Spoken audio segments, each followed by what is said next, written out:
Hi, this is David Comfort from Democracy Action Network. Here's a wild fact for you. In 2025, the President of the United States openly threatened to jail journalists for doing their jobs. Yes, you heard that right. Donald Trump, back in the Oval Office, along with his Homeland Security Secretary Kristi Noem, targeted CNN for reporting on a public app that alerts undocumented immigrants about ICE operations. This isn't just a quirky news headline, it's a chilling reminder of how history can repeat itself, often under the guise of national security or law and order.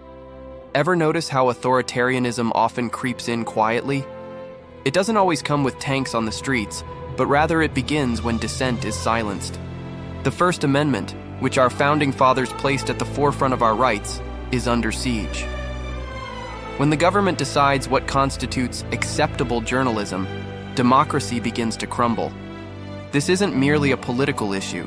It's a fundamental threat to our very way of life. What if I told you we've seen this playbook before? Richard Nixon had his enemies list, and Woodrow Wilson used the Espionage Act to silence dissenters during World War I. Now, in 2025, we're facing a new breed of populist authoritarianism that has little regard for constitutional constraints. Trump's threats against CNN reverberate across every newsroom in America, instilling fear and leading to self-censorship.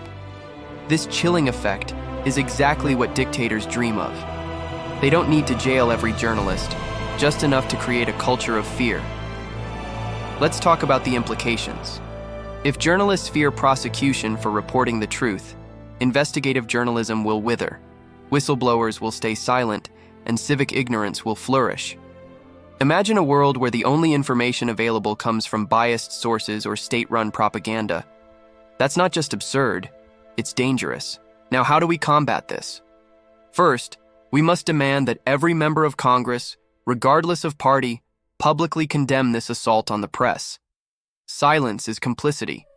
Second, we need our courts to defend the First Amendment fiercely.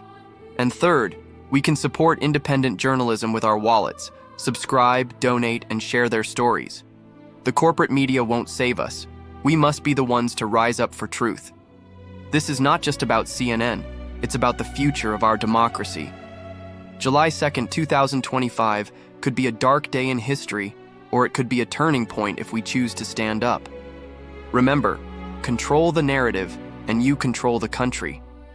Let's ensure that the truth has a place in the American conversation, because when the truth becomes a crime, we are all criminals. So, let's proudly print the truth anyway. This is David Comfort from Democracy Action Network. Please like this video and subscribe to our channel. It would help out a lot. Peace.